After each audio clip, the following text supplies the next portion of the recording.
Ladies and gentlemen, thank you for joining today's Irregular Warfare Initiative virtual conference. My name is Kyle Atwell, and I am your host for today's discussion, as well as the co-founder and chair of the board for the Irregular Warfare Initiative. Our discussion today, in conjunction with the National Defense University and the U.S. Army Special Warfare Center and School, is on the topic of resistance. When Shauna Sinnott, Nick Lopez, and I founded the Irregular Warfare Initiative, the mission was and continues to be to bridge the gap between scholars and practitioners to support the community of irregular warfare professionals. To do this, we generate original content for the community, to include the Irregular Warfare podcast, which releases every 2 weeks, written articles by members of the community like yourself, a fellows program, an email newsletter which you can receive in your inbox, and of course, events like this, to bring the irregular warfare professional community together to talk about important contemporary issues. Our panel today includes a combination of practitioners and researchers with deep expertise on the doctrine of resistance. The conversation will be particularly relevant in the context of Russia's invasion of Ukraine and future potential Russian aggression against Baltic and Scandinavian states. Our first guest is Major General Patrick Roberson, the Commanding General of U.S. Army Special Warfare Center and School. Major General Roberson has led special operations units at multiple echelons to include in support of Operations Iraqi Freedom, Enduring Freedom, and Inherent Resolve. Our second speaker is Dr. James Kairos, professor at the United States School of Advanced Air and Space Studies and a founding member of the Special Operations Journal. I'm also thrilled that we are joined by Dr. Ulrica Pettersson, the director of the Center of Special Operations Research at the Swedish Defense University and one of the contributors to the production of the Resistance Operating Concept. Our final panelist is Dr. Byron Harper, the deputy director of the Partnership Directorate of NATO Special Operations Headquarters and previously Deputy Director for Strategy, Plans, and Policy at Special Operations Command Europe. Before these civilian roles, he served 25 years in the United States Marine Corps. Last, our conversation today is kindly moderated by Dr. Martijn Kitzen, a professor at the Netherlands Defense Academy and a current Irregular Warfare Initiative Fellow. Ladies and gentlemen, if you have questions, please submit comments via Twitter, which we are actively monitoring, and we will pass them to the panel. This session is also being recorded and will be available through the Irregular Warfare Initiative website and across our multiple social media platforms following the conference. As is always the case, the views expressed today are those of the participants and do not reflect official views of West Point, Princeton, or any agency of the U.S. or any other government. Without further ado, to our discussion on resistance. Martijn, the microphone is yours. Well, thank you, Kyle, for this nice introduction. Good day, everybody. Resistance is back. If we look at the current situation in Ukraine, we see how the Ukrainians are really putting up a stiff resistance against Russia. You could argue that it's total defense. All of society is involved in that. But it's fair to say that resistance has been back for quite a while already. And as Kyle mentioned in his introduction, a lot of work has been done, conceptual wise, but also in the actual implementation, especially in Scandinavia and Eastern Europe. So resistance is there, and resistance is a very strong concept. It's being used either as a deterrent or in actual conflict, as we're witnessing today in Ukraine. But how to look at resistance? What is the concept actually, and how can it be applied? What's its strategic utility? Some of these questions we will touch upon today. There are multiple angles to go into that. We can look at it from a historical angle. There are many cases of successful, but also of unsuccessful resistance. What can we learn from those cases? Conceptual, how does resistance fit in irregular warfare? How does it link to conventional warfare, or even hybrid warfare? So how does it fit in a larger strategy? And there are also naturally ethical and judicial dimensions involved because total concept involves mobilizing all of society. So what are the consequences of that? We also want to look into the actual application, but also into the future of the concept. And please keep in mind, the floor is open to questions from the audience. So use the Twitter account and we'll take your questions for the discussion. To start and kick off the discussion, I really would invite all of the participants to briefly give us our take on what, according to them, is the essence of resistance. Ulrica, may I invite you to start and kick off?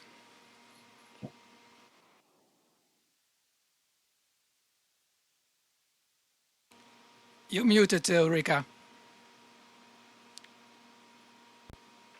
No, now you can hear me. Thank you, Martijn. Yep. And thanks for having me on this panel. I truly feel honored to be in this company. I have been working with resistance since 2014. And from my point of view, resistance is not new. It's been used way back.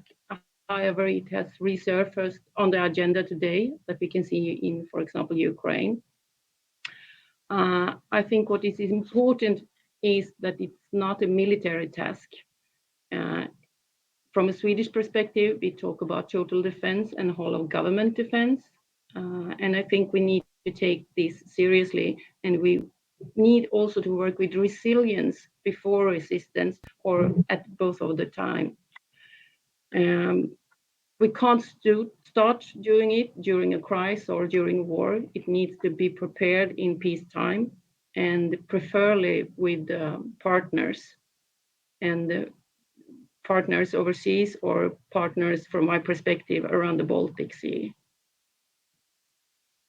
Just a short introduction from me, and I don't know if you want to more deepening right now. No, thank you, Ulrika. Really useful. You are already mentioning it's not a new concept. There is some history to this, but also it's not a purely military concept. It fits in total defense, and also touching upon the international partners. That's also a really valuable addition, which we will go into later. For now, Byron, may I invite you to give us your brief take? Yes, and first of all, thank you for having me here. I too am honored for having this opportunity. I would say the essence of resistance, from my perspective, is that it is whole of society. And we've talked a lot over the years about whole of government, et cetera, but this is literally the entire society. And the way I frame this, I borrow from I was involved in the resistance operating concept, or the ROC, but I was also involved in the Comprehensive Defense Handbook that the NSHQ has. And borrowing from General Wendt, who really laid the foundation as I put that together, we broke society into two groups. And conceptually, it's the 2% and the 98%. 2% of a nation, conceptually, is part of the government and therefore has an obligation to participate in defense. 98% does not. So how does the 2% enable and educate and motivate the 98% to participate and exercise their true right to defend themselves? So that, again, is in the essence of what I consider resistance. Yeah, thank you, Byron. I think it's really useful you pointing out that it's essentially a whole of society approach, but then, and especially should focus at those 98% that are not in government. So that are a lot of people potentially. Thank you. I would like to go to James. Yeah, thank you very much. Again, I'd like to echo everything that the other speakers have said. It's a real pleasure to be here. I won't cover the resilience points or the whole of society point, but I'll say, to my definition, to my understanding, resistance in its essence really depends on the phase that you find yourself in with a hostile power or an adversary. What Ulrica and Byron were largely discussing was preparations for, or preparations in advance of a conflict. And those can serve another purpose as well, which is to try to deter an adversary. We can talk a little bit about how and why preparations in the Ukraine didn't deter the Russians from doing what they eventually did. But the other phase that I think we haven't covered thus far, and I'd like to spend just a minute or two on, is that in hostilities itself, the essence of resistance, to my mind, is really to try to slow down the tempo of an adversary's offensive, to attrit their forces, but on a strategic level, really to impose cost on an opponent, both morally and materially. Well, thank you, James. This again shows there are many angles to look at this, and I really like your perspective, bringing in the strategic but also the operational utility of the concept, both pointing at its deterrence or its failure to deter in some cases, but also slowing down the tempo of the advance and incurring losses on the opponent. Thank you very much. General Roberson, may I invite you? Absolutely. So when I think about this, I have to look at it in terms of kind of our doctrine, like the joint doctrine on unconventional warfare and so on. I think for a long time in our community, we thought about resistance in terms of unconventional warfare, and we thought those were, I think, synonymous. And the idea that a resistance would be the same thing as an insurgency, and we would support an insurgency, that would be the resistance that we support. I think for a long time we associated the terms resistance with the French resistance in World War II or the Dutch resistance, and this idea that resistance would be something that would be behind enemy lines, and that's partly true also. I think that what we're talking about now, the idea of like total defense, what we're seeing in Europe, that's a type of resistance that's, I think, broadened our eyes. And I think even for us, maybe in the U.S. military, we were thinking about the idea of resistance if people were overrun and fighting from behind enemy lines. But that doesn't seem to be the type of resistance that's happening right now, and I welcome that. I also think from a historical perspective, over our last 20 years of fighting in the Middle East, we've got to see all types of different sorts of resistance, whether it was in the Kurds, fighting against Saddam, or, when we're trying to build resistance elements behind the lines of ISIS, in Mosul, pre-Mosul falling, how the, Syrian Kurds were able to resist ISIS. So I look at it from a lot of different perspectives, but I think the way that we're looking at it in Europe right now is new and a great way of looking at it also. Over. Thank you, sir. Yeah, great you are tackling the conceptual angle and obvious questions that are known to those familiar with Doctrine or the resistance operating concept, which we fortunately have some of the people involved in that with us today. But they might not necessarily be known to a wider audience. The difference between insurgency and resistance. And those are very much questions I would like to address later on. But your other point, that's something I want to take with me for now. That's historical cases and the experiences with different types of resistance you were referring to. I would really like to ask to you all to come with what you consider the historical case of resistance, which will be most useful for us to learn from. And may I start in the same order by asking and inviting Ulrica to give her answer first. You're muted, Ulrica. Sorry. Thank you, Martijn. There are lots of lessons learned, analysis and lessons learned, lessons identified from resistance. And as the general mentioned, there are different kinds of resistance. There are also non-violent resistance. So it depends on where we are going to use it, where we should learn from. Mostly where I have been working, we have been looking at the Second World War, like the Forest Brothers and what they did, the French resistance, the Norwegian resistance, the SOE. However, I think we can learn a lot from the Second World War, but now we are in a new context, we are in a new era. I can see a paradigm shift, how we use technology, how we use weapons that we couldn't have during the Second World War. So from my perspective, I am truly, truly interested to see what's happening in, for example, Ukraine today. And I think we have a great deal of data there that we can, when it will be released, analyze and learn from, and that we can make use of current or today, tomorrow.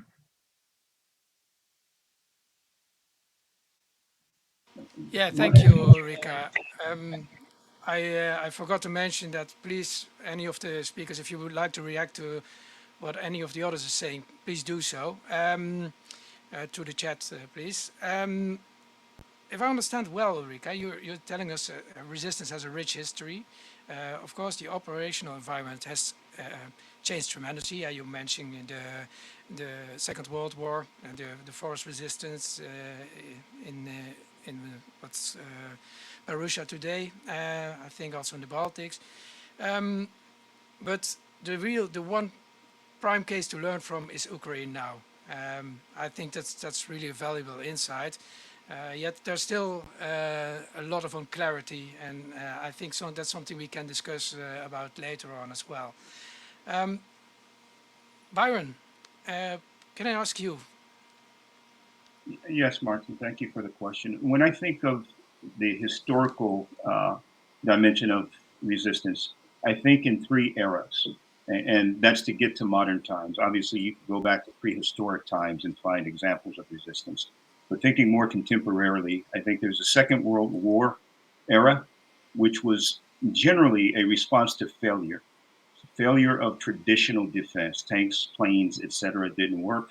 So a resistance movement was started. Usually that resistance movement was supported by an outside entity, US or whomever. And it was for the nation to survive and evict the invader. The second phase that I consider is a Cold War era. And Sweden, which Ulrica would be familiar with, Switzerland, models like that are what we borrow from that era. And quite frankly, use a lot in what's being constructed today, though that was never tested. And I think there's some lessons to be taken from each of those two eras, both positive and some learning points. The learning points are, if you look at the Second World War model, you can find more failures than you can successes, though they're not written about and spoken about very often because of the glamour that goes with resistance and the heroism that goes with it. So there's a lot of lessons to be harvested from that. The second thing is just about every resistance you look at from the Second World War and through the Cold War was ultimately either politicized or criminalized and fell apart. And even the ones that are considered most successful. And then we have the modern era, as you see unfolding in Ukraine, that was deliberately put in place. Places like Estonia, places like Switzerland that have it again. And those are fortunately borrowing from the lessons of those other two eras that I mentioned. So again, I think of it in those three eras. Thank you, Byron. And really the three ages of resistance, or modern ages, I should say. What I found particularly helpful to hear from you is you're pointing at the failure during the Second World War. And there's a lot of glamour or heroism involved, even romanticism, you might call, when looking back. So I would really like to invite the others to react on that, but I will do that for the next round of questions. But thank you for pointing out that. James. Sure. It's funny. I'd like to pick up on something that Byron said and take slight issue with something that Ulrica said. So perhaps generate a little discussion, a little heat and light amongst ourselves.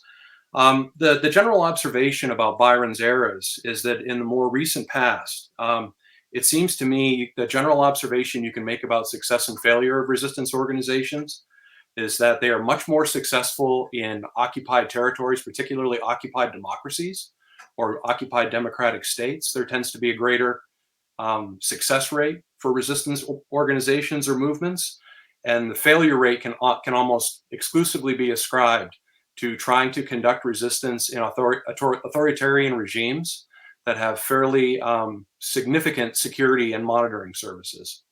And so as we look at some of the challenges, particularly related to the future, we need to bear that in mind. The historical example that I would like to draw upon just briefly is the Polish Home Army, and just for a couple of reasons. The first one is it was an amalgamation of a couple of resistance movements that coalesced and came together. It wasn't the only group that was operating in Poland, but its size, I think, is just boggling to this day. 400,000 people that were involved in the Polish Home Army in one sense or another. Also, the organization of the Polish Home Army.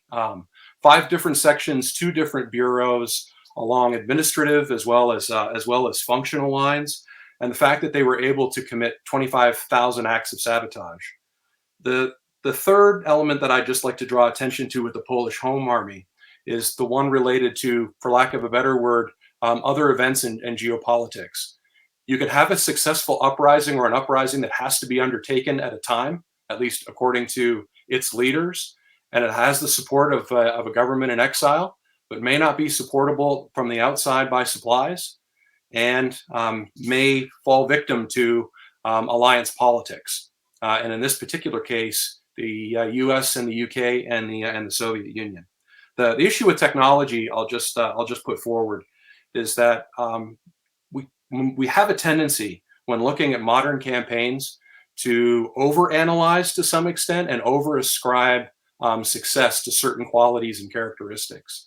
What I'm thinking of in particular is how we ascribe success to Russia's unconventional warfare activities in Crimea in 2014, and our reaction to that with a counter unconventional warfare working paper. And then I think today we might overascribe success to the technologies that get the showcase, drones or remotely piloted aircraft, anti-tank guided missiles, and social media. Well, thank you, James. Those were three really interesting points. The first, pointing us at the fact that resistance via authoritarian regimes might not be so successful. Actually, if you look in the past, it hasn't been so successful. If you allow me to do some advertising, recently one of my PhD candidates, Marnix Provost, and myself also published an article on that through IWI. And also, I think the second point, it also boils down to, are you doing this resistance, are you using resistance domestically, so as a country itself, or advocating it as something within an alliance, within a larger strategic frame, think of strategic competition, for instance. Those are also again, a real interesting point, which I would really like the others to comment on later. And last but not least, the role of technology. Basically, I think you're really warning us to be careful and to look at this from a right perspective with some reserve in order to draw the right lessons from what we're seeing now. So really thank you for that. Now then, may I give the word to General Roberson? Thanks. Great. This is a great topic. I would like to say that when I think of case studies, I'm limited by my experiences. I think about all of the ones that everybody brought up, and I think they're fantastic. The Forrest brothers, all this stuff. I'll go to my most recent experiences. I guess I'm a victim of my past, and when I'm looking at resistance movements, this is one of the things that we do, I think, in our profession, is we have to gauge whether it's an individual or a movement or a country. What are those people's ability to resist or for resistance? That's one way of looking at it. And I look at our experiences in Operation Inherent Resolve, where, hey, Syrian Kurds have a great ability to resist. Against that enemy that we were against, ISIS, they are diametrically opposed. They are very qualified as fighters. They've been fighting for a long time for very specific reasons. And to us, that should have jumped out immediately as a great fit in a resistance campaign.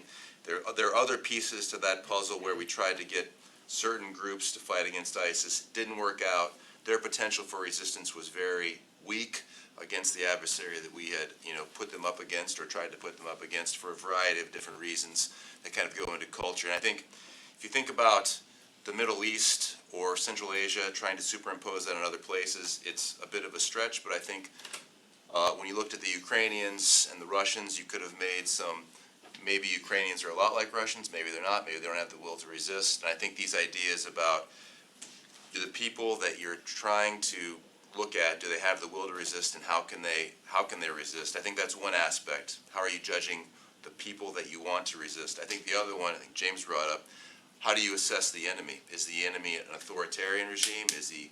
How capable is he?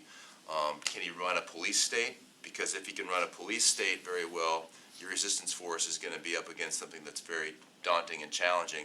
This is one of the experiences that I saw with ISIS. They could run a police state very well. They could co-opt people very well. It's hard to operate a resistance force, and you're going to have limited expectations of a resistance force in an area occupied by a power that can really, North Vietnam was the same for us when we operated there. Operating in North Vietnam, extremely difficult because they understood how to run a police state. So those are my historical thoughts.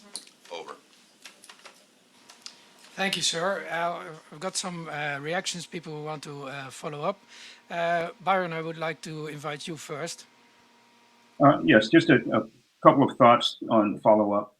First, as we talk to three eras, and we talk the current era, and largely the Cold War era.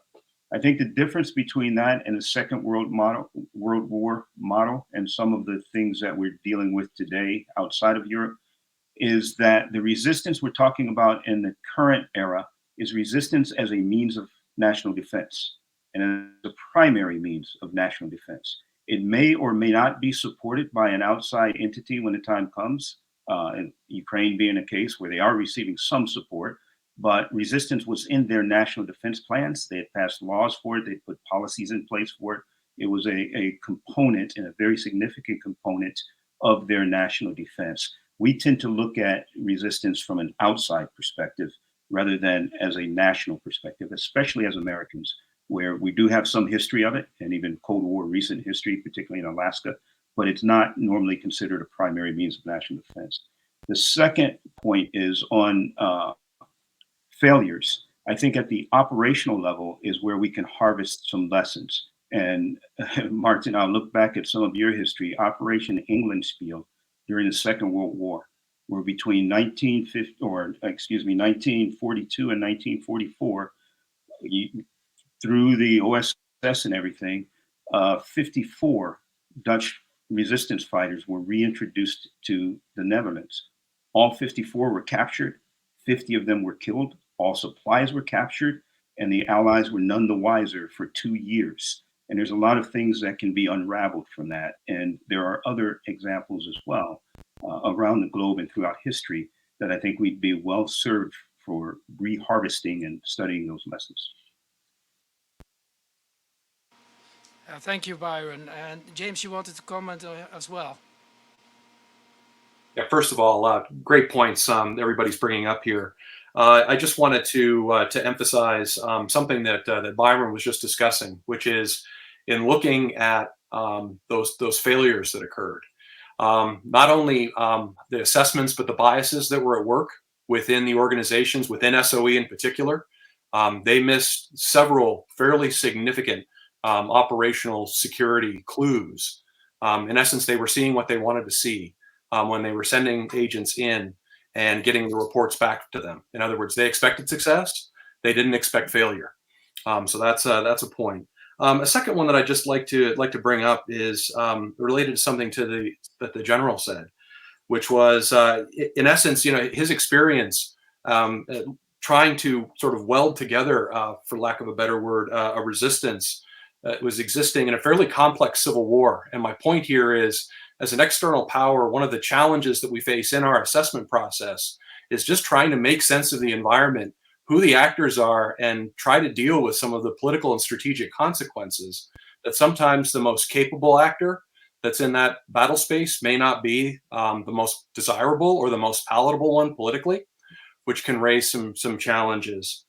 So the way I like to think about this is, earlier we talked about countries trying to develop a whole of society approach to develop a resistance concept for their own purposes as an external power. So that's like internally. Externally, it's trying to really weld together a whole of resistance against the occupying power externally. So that's all I had to add.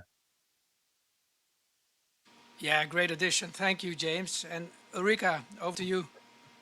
Yeah, thank you. I've been listening to both Byron and James, and I think we have a great little example of a resistance operation where we talk about working with allied partners, technology, strategic competition, and that is when the SOE helped the Norwegian to blow up the heavy water factory in Norway during the Second World War. And it also put focus on other aspects like ethical and moral and failure, because they also blew up one of the ferries transporting the water, and a lot of civilians died during that trip. So I think they have a lot to discuss what is success and what is failure.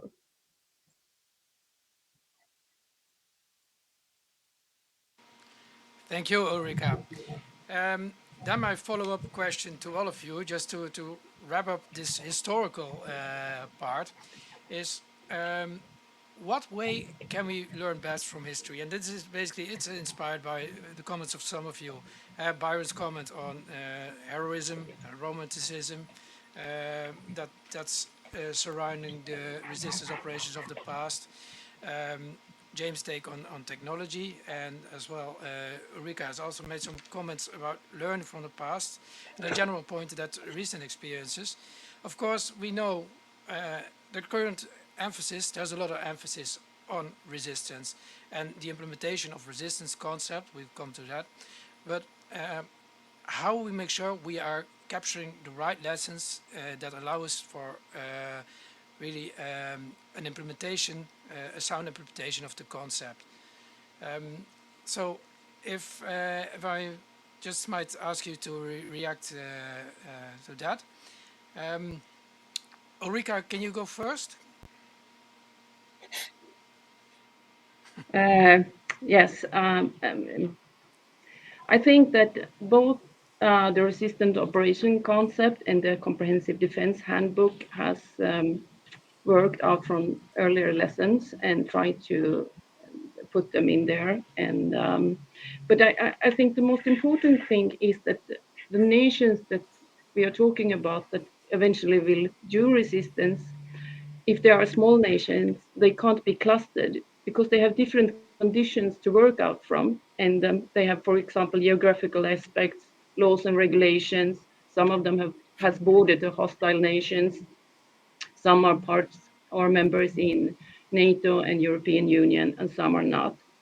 And I think we need to have that in consideration when we talk about which lessons will be valuable, because I think some of them will be valuable for some nations and maybe not for the others.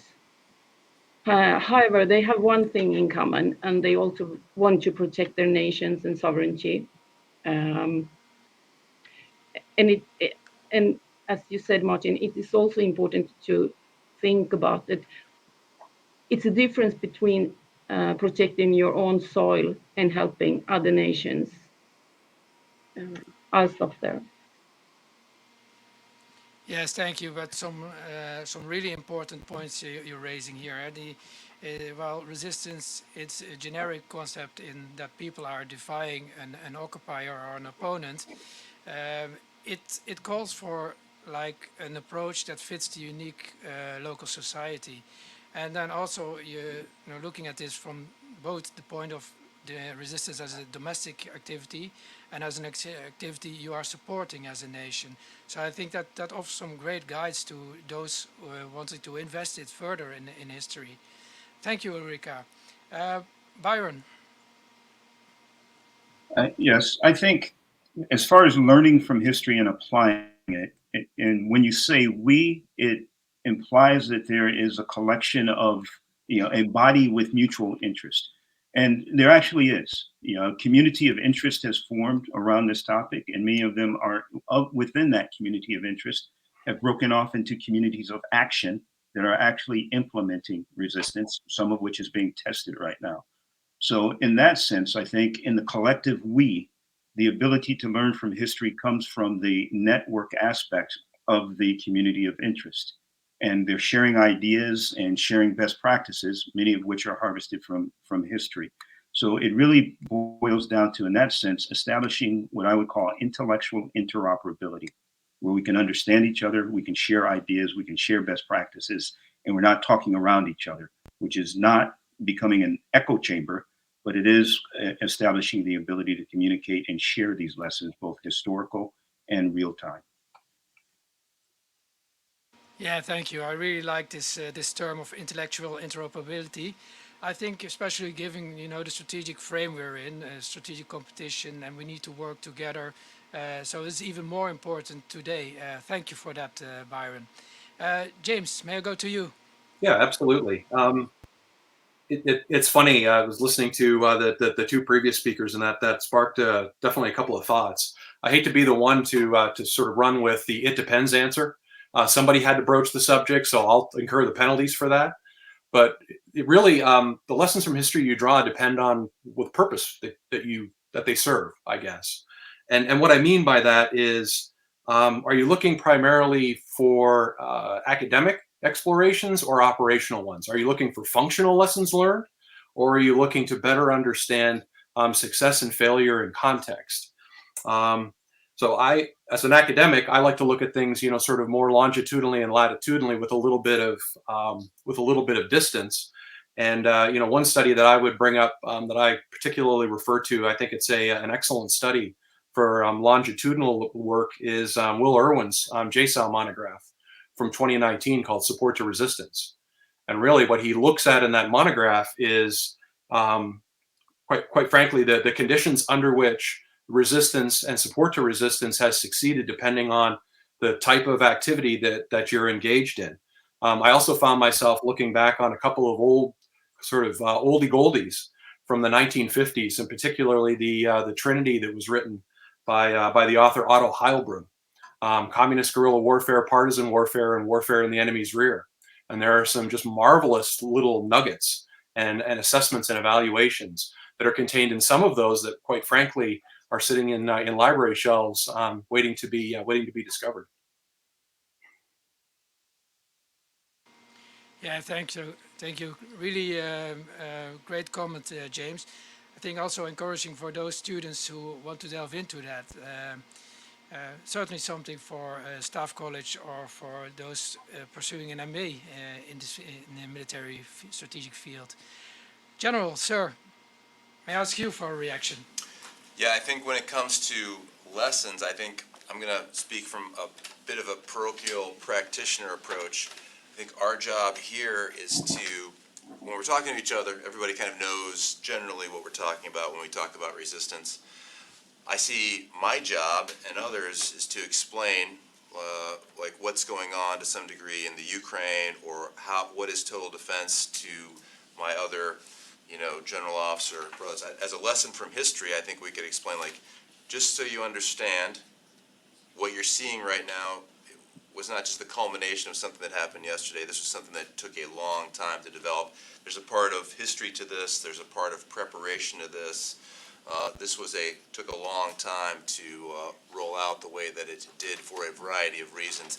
If we can't talk about it and kind of explain from a historical perspective in Europe why they feel this way, these countries that border along Russia or part of the Soviet Union, I think people in our military, they think about fighting in very traditional, conventional kind of ways, not the idea of a territorial defense force or resistance force in an occupied territory. That's not how they're seeing the fight. So my job is to understand these things, and I think talk to others outside of this little group about how these things work and what you're seeing.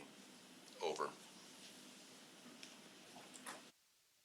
Well, thank you, sir. We also got a question from Twitter, and there has been some talk on different contexts of resistance, i.e. resisting foreign occupation versus pro-democracy movement, resisting an authoritarian state.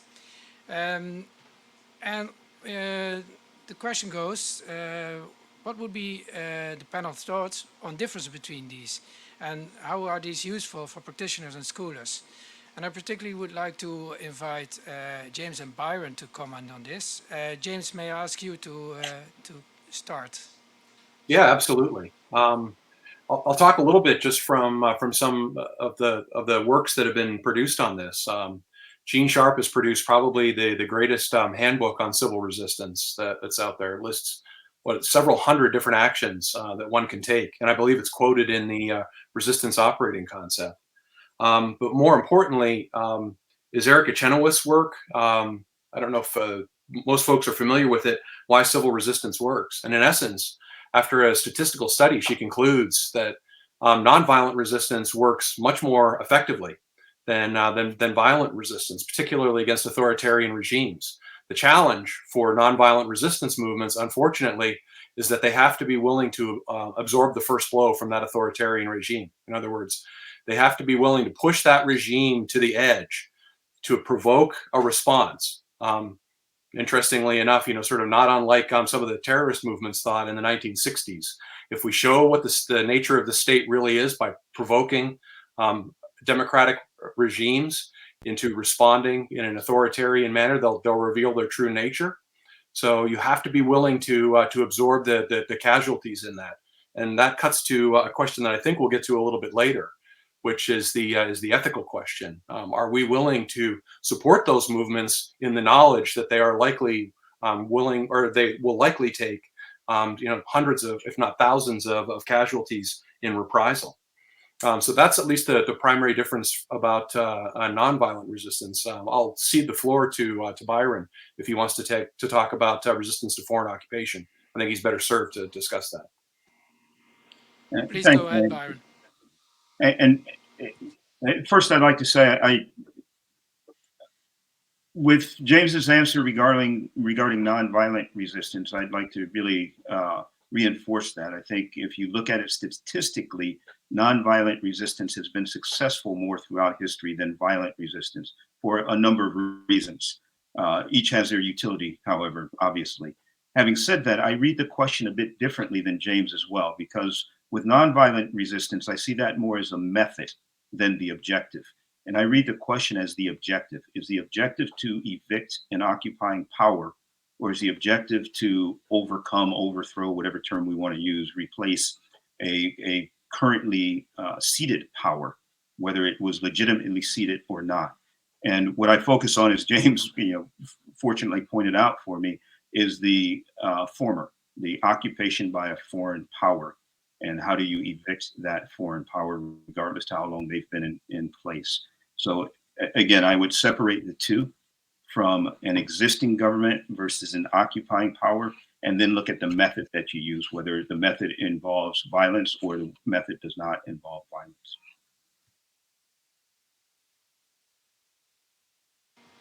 Yeah, thank you, Byron.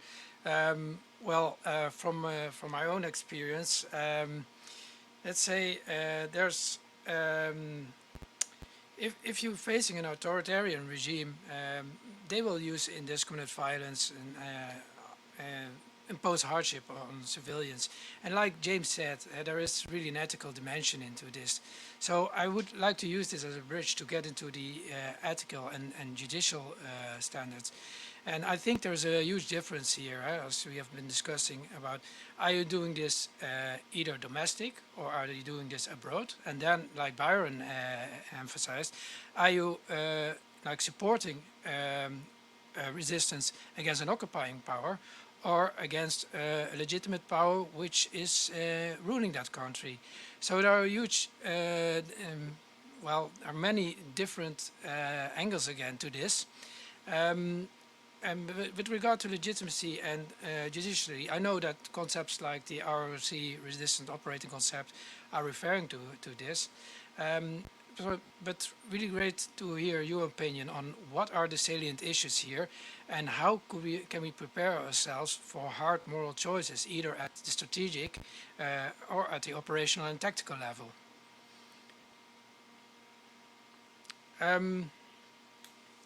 James, since you rose this issue, may I invite you first? The answer to that question, Martijn, is no. No, you can't. No, Okay. I'll go ahead. I'll take at least an initial stab at it. When I was thinking about this question, I'm going to look at it from a slightly different angle. And really, it's when we talk about a whole of society response, I think just from a very broad conceptual level, we have to understand that even if one is going to resist an occupying power, or if one is going to go in and work with resistance forces in let's say, an authoritarian regime, we have to acknowledge the fact that we aspire towards whole of society, or to have a coherent and an integrated resistance movement.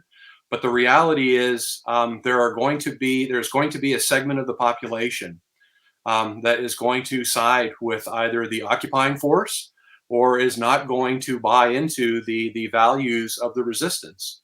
And some of the more significant moral issues that arose, particularly out of the Second World War, surround these questions.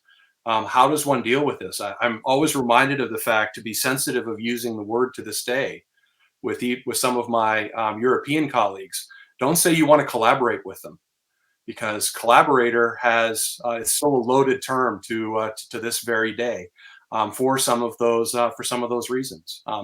I could go on for a bit, but I'd like to let my colleagues offer their thoughts as well. Yeah, I got here some connection problems. I hope you can hear me. Byron, may I ask you to react next? Sure. I think the ethical piece that you touch on, I think that has to be addressed or is best addressed during the preparation phase. And when I think of comprehensive defense or resistance, there's many different versions out there that frame it. But I think of it as being executed in three phases. There's a preparation phase, which hopefully lasts forever and it never has to be executed. And then there's an execution phase if you have to use it. And then there's a recovery phase. You can break that in many different ways, but you're either preparing for it, you're executing it, or you're recovering from it.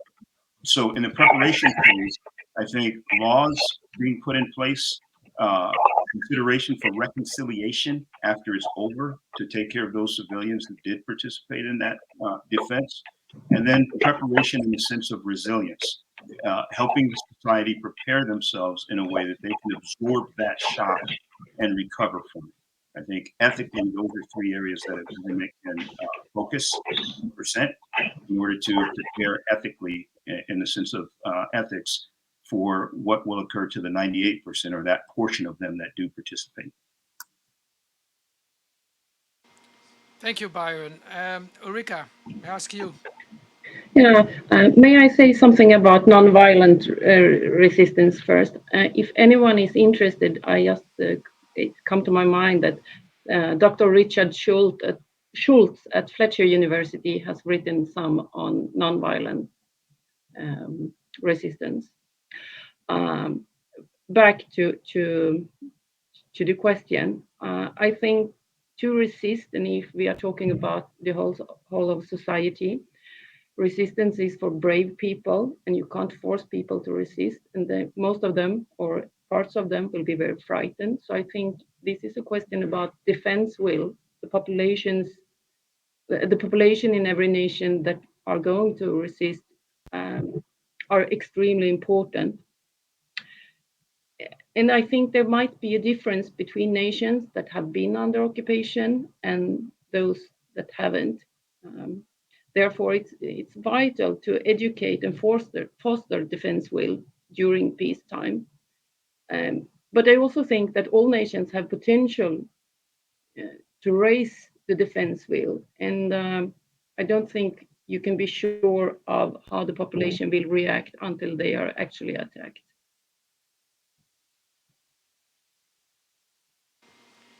Thank you, Ulrica. General, sir, would really love to hear also your point on the ethical and judicial dimensions from a practitioner's view.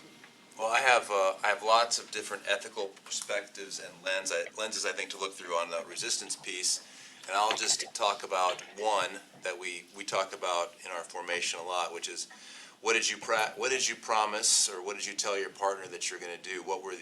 How did you lay that out? And I think that goes whether it's a nation's policy towards a resistance movement, or whether it's down to what a captain tells his partner on the ground. And how we usually approach that is we're always on the level with our partners, and we say, hey, here's my limits, here's where I can go, here's what I can do, here's what I can provide, here's what I can't do. If you do these other things, I might not be able to help you with those things. That's the way that we approach it. And to me, that's one of our biggest ethical challenges, is being how involved as a country do you become in a resistance movement? How involved as a person do you become in a resistance movement? Did you overpromise? Did you you pass on your ethical commitment to honesty? Did you say something and do something that you're not going to be able to back up later? I have lots of other thoughts, but to me, from an ethical perspective, the bond I have with my partner and what I can do is a big one. Over. Yes, sir. We got a specific question from one of the other participants, asking you how do you typically address the ethical and legal issues that arise in the seventh phase of unconventional warfare, the transition phase.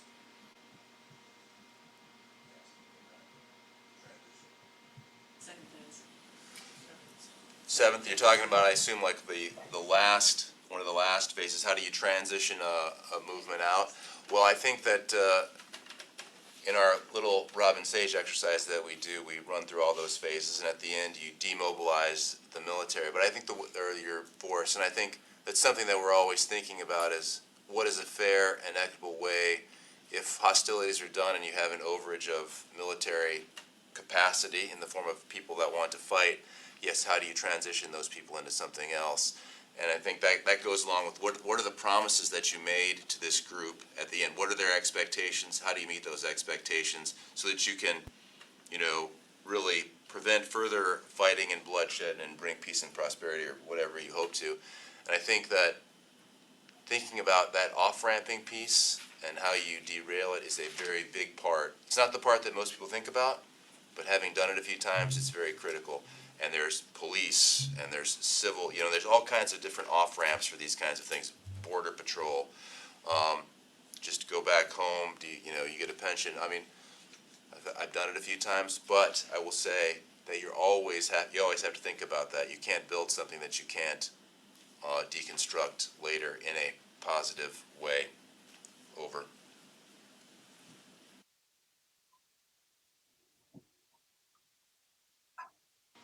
Yes, thank you, sir, for really enlightening us with more the practitioner's perspective. We got another question from social media through Twitter, and that's on the conceptual difference between grassroots initiated resistance from within an occupied territory and resistance initiated from outside. So the question to the panel is there a conceptual difference between those? And what are the practical implications of this difference? That really brings us also in our discussion to the conceptual dimension, which we'll go into after this question. First, really would like you to give your take on this question. And Ulrica, could you start, please? Yes, I think it can be generated both ways, and it will have different aspects. Or would I say? I think with the difficulties is how do you control your resistant movements? If you have a resistant movement developed without control from abroad, you can't control it. And if you have resistance movement developed during peacetime, but at some stage you might lose control over the resistance movements anyway. So if you send your government in exile, or I'm not sure how to answer that more.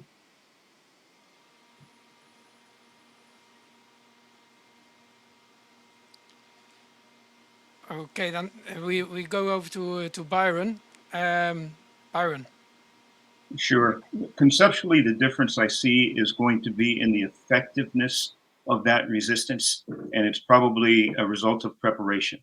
So one is resistance as a means of national defense. The other is a response, and an in extremis response. So it's grassroots, it's moved up, etc. And it wasn't obviously premeditated or prepared in the way that a resistance that's part of national defense plans would be. And the key element of that is government control and government oversight. And there's an international law aspect of that as well. But a resistance that's part of the national defense plans and is executed under the oversight of the government is really just a military operation. And the 98% has filled out in whatever form. the formation. One that is a grassroots movement doesn't have that same foundation. Not that it won't succeed, it's just not as well organized and therefore will not be as effective.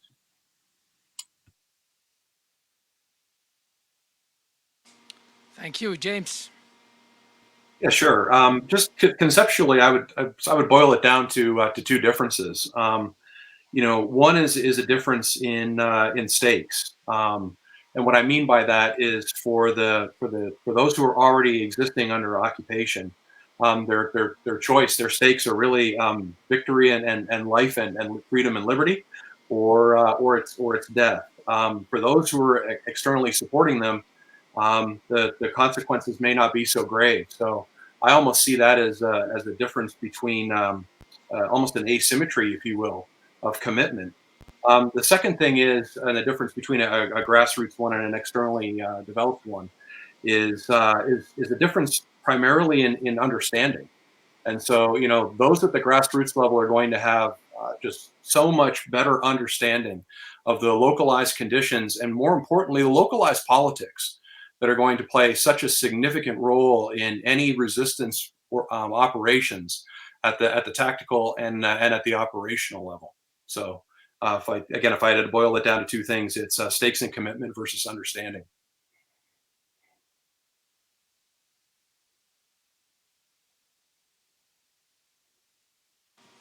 Thank you, James. General.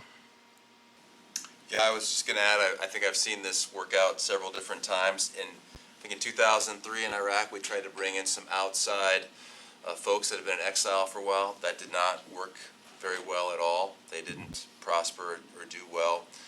I think that when we're trying to build resistance inside ISIS-held areas, and particularly in Arab areas, we didn't do well at all, again, because I think that ISIS was a very well-structured authoritarian police state. But what we could do is people that could escape, we could link up with them in some third area or things like this and run them back into those areas, which is what we try to do a lot, and they could build resistance networks in that way. So I think a lot of it depends on the motivations of the people that are in occupied territory to resist, and a lot of it depends, I think, on how well the state can control its area. And I think either one of these can work. You could bring in an outside entity, or you could actually have a homegrown insurgency. And I think just the situation is very dependent. And I've seen it work and not work both ways. Over. Thank you, sir. I also received some other question, and I think this really was one of the questions I wanted to ask you myself. How to measure success in resistance operations and in resistance, and especially in peacetime. Is there a point where continued support can stop and the partner is fully developed? And also about, if you're facing an opponent, and when are you successful with resistance? So what will be a definition of, if you will, victory in resistance? Of course, we can imagine that you topple the occupier or government, or are there just more subtleties to this? So I really would invite the panelists to reflect on this. I can't see Ulrica anymore, so Byron, would you like to answer these questions first, please? Sure. I think it would be the same as any sort of defense. In the case of an invasion, were you not to use resistance, and were you to use, for lack of a better term, conventional means to defend the nation, restoration of your sovereignty and the reestablishment of your government, et cetera, would be the sign of success. And I think it's the same with resistance. But to take it a step further, something that makes me think about is success of a resistance operation. And one that comes to mind is Operation Anthropoid in the Czech Republic in Prague during the Second World War, where they were able to take out the number 3 Nazi leader, who was very brutal, as everyone knows. But as a result, they lost thousands of lives in 2 villages of Czechs. So you would ask, was that one assassination worth the loss? And the narrative at the time, and one that still stands and has withstood history, is yes, strategically, it kept the West aligned with the Czech resistance and showed that they were committed. So I think the in-state type of success is very easily defined because it's restoration of sovereignty.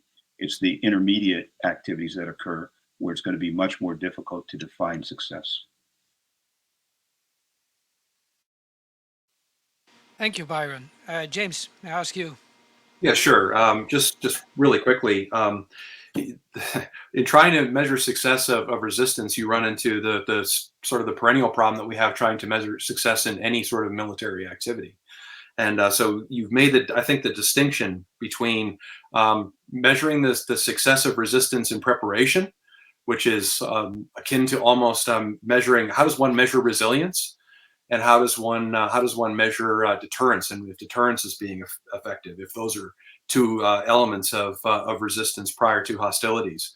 But then in the conduct of resistance activities, the primary challenge that I see that arises is we tend not to measure effects or effectiveness. We tend to shoot more towards measures of performance, and those measures of performance tend to be trains derailed, number of tanks destroyed, number of personnel killed. When you look at operation after operation, the end of tour reports often fixate on these so much and not in terms of the political cohesion and coherence of the resistance movement. So I'll limit my points to that right now. Let Dr. Pettersson weigh in. Thank you. Yeah, Ulrica, since I think you briefly left, were thrown out, so you're back again. I think you missed a question. Yes. It's about what's victory or what's success in resistance. And I really specifically would like to ask you from a Swedish perspective, what do you consider success? When is resistance a success? Is it a success now already because you're using it in a deterrence way, for deterrence? I think from a Swedish perspective, building up a resistance movement is for us today a deterrence, part of the deterrence. However, there will always be a cost of everything you choose to do.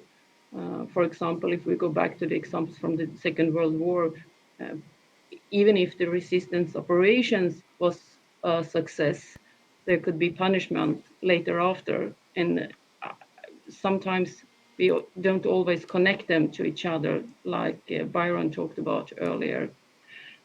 So I think you need to calculate on what cost your operations can have for effects later on, and that it's not what we are doing right now. We are just preparing in peacetime. Thank you for that. General, I'd like to take to hear your opinion on this. I always think of, this in terms of supporting a resistance. So then I think of what are my goals as the U.S. government? What do I think my resistance partners' goals are? And a Venn diagram, where do they overlap, right? Because my resistance partner's goals may be different. His declaration of victory might be a lot different than mine. He may be more ambitious or less ambitious than I am. So I just want to make sure that as a person that's supporting a resistance, that I would have a clear-eyed vision of what do you want out of this? What do I want out of this? And then I would have to think about how much control do I have over you? I think somebody mentioned this before, to compel you to either help in my interests or not in your interests, and all these kind of things. Because it goes to, when I think that I have victory, do you think you have victory? Or when I want to stop because I've accomplished my goals, will you stop? Or is that something that I cannot control anymore? So I think those are ways of thinking about, success and failure. I think there are other very physical ways when you think about measures of effect, and obviously we've gone over some of those. Vehicles destroyed, terrain controlled, is the adversary overthrown, etc. But I always think about these things in interest, and the biggest problem I think we have sometimes with resistance partners is we don't know exactly what they want and what we want, and where does that overlap. Over. Thank you, sir. That's really interesting. Also, what we want, what they want, and how to align that. That's of course another matter. For now, as we're running towards the end, I really would like to shift towards Ukraine. Well, it's still early days. If we look at Ukraine and if we want to draw some conclusions from that, I honestly think we cannot draw conclusions yet, but we can make some observations from the perspective of resistance. And I really would ask you, yeah, some of you already mentioned some points, but again, for the audience to enlighten us with your concise observations on the application of resistance in Ukraine at the moment, please. Ulrica, would you go first, as you already mentioned this a bit in one of your previous answers? Okay, I haven't been working with Ukraine, so this is my observation from outside. But when we look at Ukraine today, I think we need to consider that parts of the country is under occupation and some parts are not, and they are at the same time trying to do conventional operations and resistant operations in other parts. So kind of a spectrum of different operations. What I appreciate is that the military seems to work very closely with civilian counterparts when they are driving and using their drones and stuff like that. But it's difficult for me to go into examples because I don't have the facts or data. Yes, thank you. But still interesting, you're mentioning the spectrum of operations and the combination of how can resistance be used as a regular warfare activity in conjunction with regular warfare, conventional warfare, and with other activities. I think that's something that's really worth some more scrutiny in the future, as we will have more data on that available. Byron, may I ask you? Yes, I think just to keep it concise, there's three factors, and I'm looking through a soft lens that lend to the success that Ukraine has had to date when it comes to resistance, at least that observed by us or as observed by us from the outside. One is they had established across the 2% and to a large percent or a large extent across the 98% that intellectual interoperability. Last summer, the parliament passed and President Zelensky signed the law on resistance, territorial defense, and resilience. And he signed that on soft day at a soft ceremony and gave the soft commander quite a bit of authority and specific tasks within that context, which meant everyone from the president through the parliament down through the military understood what resistance was, as did the oblast administrators. So though all the pieces were not yet put in place, they understood what that meant within context of their defense, and that was complete.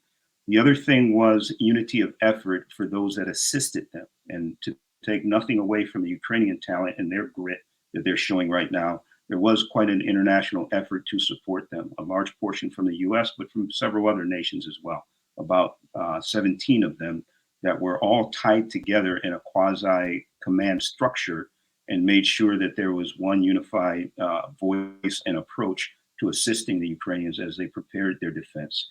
And then lastly, I think in that same context, and this is specifically of SOF, of those that were helping, there's a term that we use that they'd gone 49% native.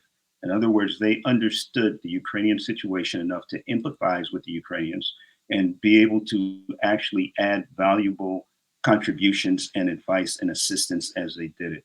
And I think some of that is what we can attribute to the success the Ukrainians are having right now. Yeah, thank you very much. Really insightful.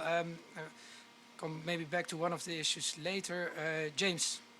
Yeah, just really quickly. When it comes to the Ukraine, there are some questions that I would like to certainly explore, and I'd like to get some better answers to. And most importantly, related to resistance at the strategic level, is the really what appears to be a success story, as Byron's pointed out, in terms of preparation. I don't know if the preparation goes all the way back to 2014, but certainly the Ukrainians have developed, it seems, a whole of society approach that's worth studying.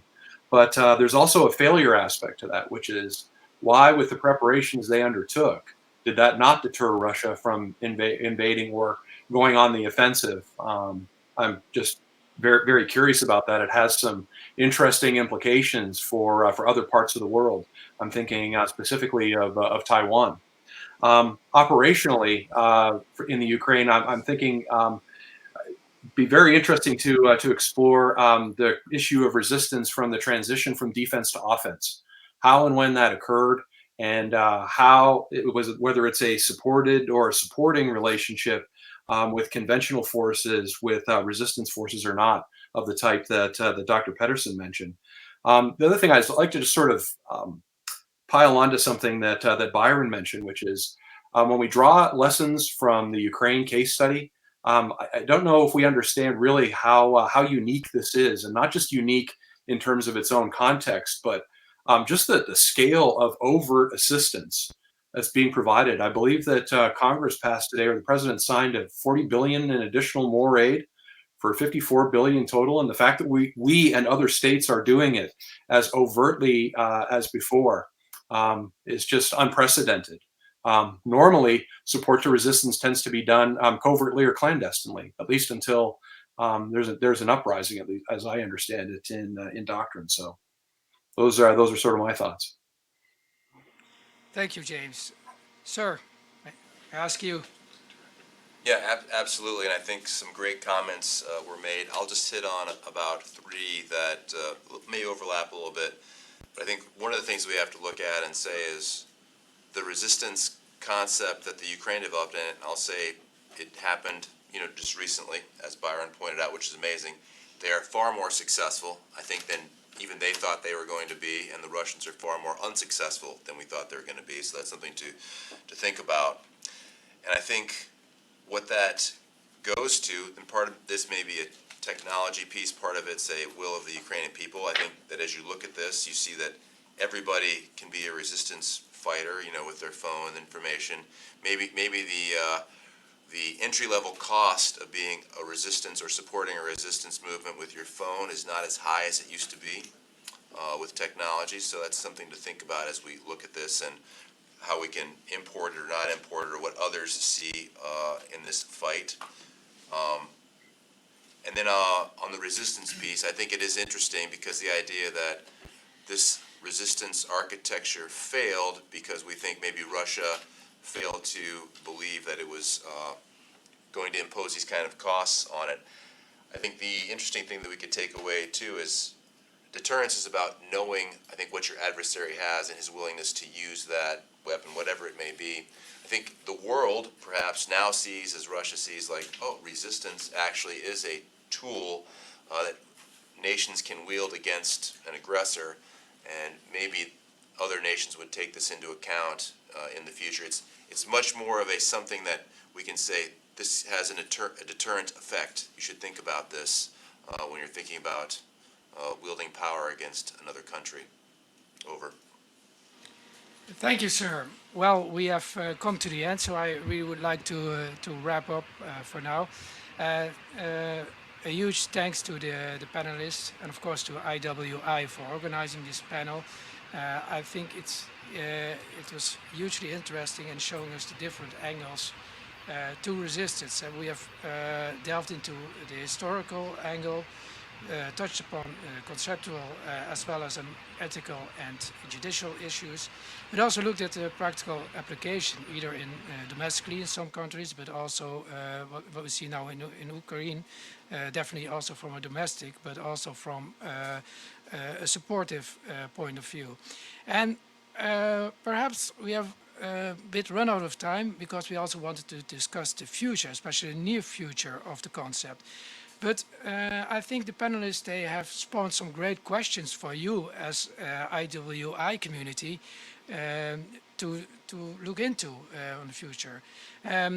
What's I think, for instance, if you look at Ukraine now, what can we learn from that? And also, what will be the consequences of Ukraine if you look at deterrence and the utility of resistance as a concept of deterrence? What effect will that have on China and others in strategic competition? Well, there are many more questions I could address here. Thank you again to the panelists. Thanks to Kyle. And Kyle, I really would like to give the word back to you. Thanks. Great, thank you so much. I'd just like to reiterate Martijn's comment. A big thank you to our panelists for sharing their insights and for your support of the Irregular Warfare Initiative. I'd also like to extend a special thank you to Andy Marr and Lauren Lyons from the IWI Engagements team, as well as to Caroline Davidson from the National Defense University, who coordinated today's event. I'd also like to thank Don Gomez and Jake Coleman from the IWI Communications team for setting up this virtual platform and for promoting the event on social media. IWI is run by volunteers who do have day jobs, and today's event would not have been possible without their hard work and dedication. As a reminder, this session has been recorded. It will be released on the IWI website in the coming weeks. Our next webinar will be on the evening of 16 August when IWI and the National Center for Urban Operations explores issues pertaining to irregular warfare in dense urban environments of cities. Further details will be forthcoming via our newsletter and social media. You can find all IWI products on Twitter, Facebook, LinkedIn, YouTube, Instagram, and of course through the IWI website. Until next time, thank you again for joining this conversation on irregular warfare.